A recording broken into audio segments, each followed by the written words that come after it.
God has given us a user's manual for how to have a successful relationship. A user's manual for how to live your life, and it's called the Bible.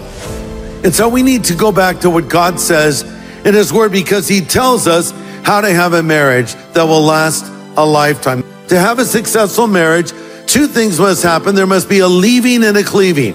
Remember that statement in the book of Genesis, for this cause shall a man leave his father and mother and be joined unto his wife, and the two shall become one flesh. Then we read later, and God called their name Adam.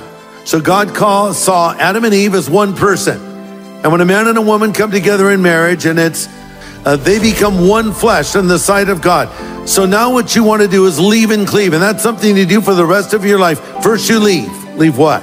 You leave all other relationships. And by that I mean, I'm not saying you're no longer a son or a daughter to your parents or a sibling, but I'm saying now there's a number one relationship in your life, and that number one relationship is that with your spouse, who's bone of your bones and flesh of your flesh. So I leave all other relationships, and I make this my number one priority, second only to my relationship with God. Does that make sense?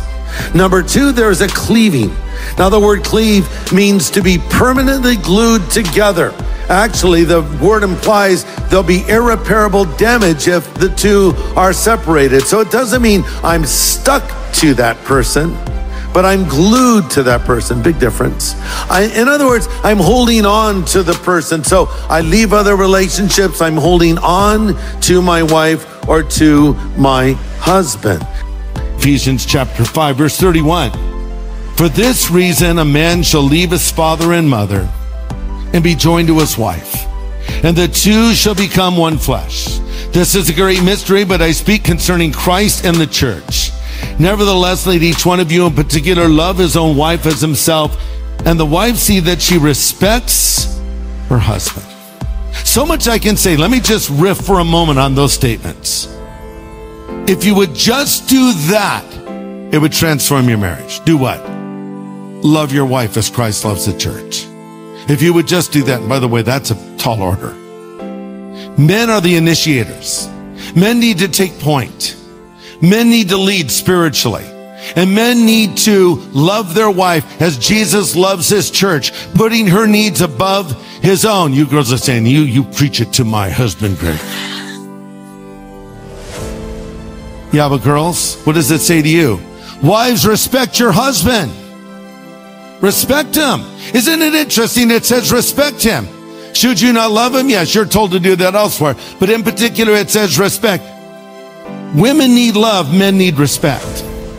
That's not to say women don't need respect and men don't need love, but it is to say this passage says, husbands, love your wives, and it says, wives, respect your husband. Are you respecting your husband, girls?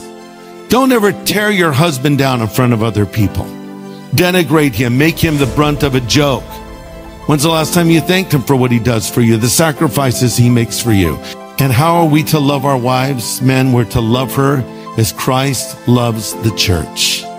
And how did Christ show his love for the church? He died on the cross for the church. He died on the cross for the world. He died on the cross for all of humanity. No greater love do we have than this, and a man laid down his life for his friends, and Jesus laid his life down for us, and he sacrificed his life for us so we could come into a relationship with him, and we could be forgiven of all of our sin. You know, it's an amazing thing. Of all of the illustrations God could have given us to show his love for humanity and to show how people who believe love him, he chose marriage. Love your wife as Christ loved the church. So Jesus is effectively saying, hey world that doesn't believe, check this out. You see the way that Christian husband loves his wife? That's how much I love my church. Look at that example. And then he says, hey, people, look at that lady there, that married woman. You see how much she loves her husband? That's how much my church loves me. That's why it's so important to keep our marriages together, because it's a powerful witness to a lost world.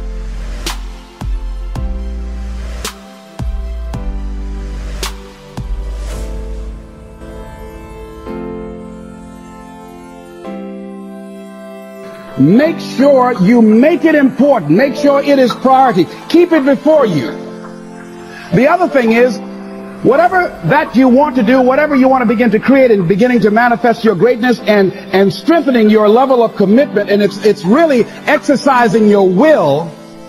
Find something that you want to do on your goal, one action step, but make sure it stretches you, that it challenges you, but it's doable, that you can do it. This year I decided that I was going to exercise.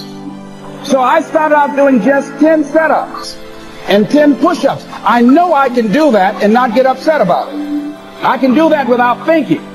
So I started out small. Now I'm up to 50, but if I try to do 50 starting out, I wouldn't still be doing it.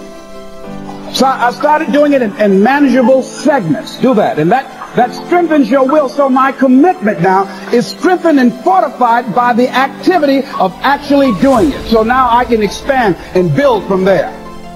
When I decided to begin to manage my money differently, and I started saving 5% of my money, then I increased it to 10%, then to 15%. So now I have disciplined myself to live off 75% of my income. I took discipline to do that, but I started watching how I was spending my money. I started keeping a log and following myself. So you want to begin to find something that is manageable, that you know that you can do. The next thing, in beginning to keep your commitments to yourself, have some friends that will hold you accountable, that won't let you off the hook, that won't tolerate anything less than the best from you.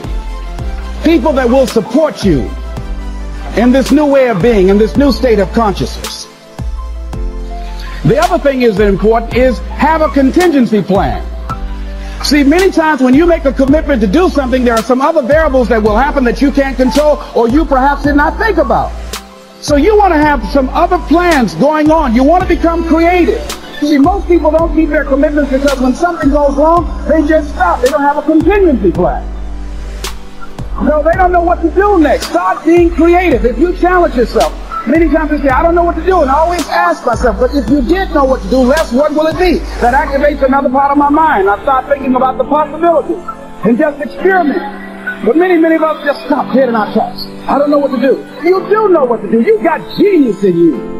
Challenge yourself. Push yourself. Make yourself come up with stuff. Use your imagination. And what you will find is that you know more than you realize that you know. That you're more creative and more resourceful than you realize that you are. And as you do that, the more you do it, the easier it will become. At first, it's going to be a struggle. And after you get into a certain level of consciousness, you will ask yourself,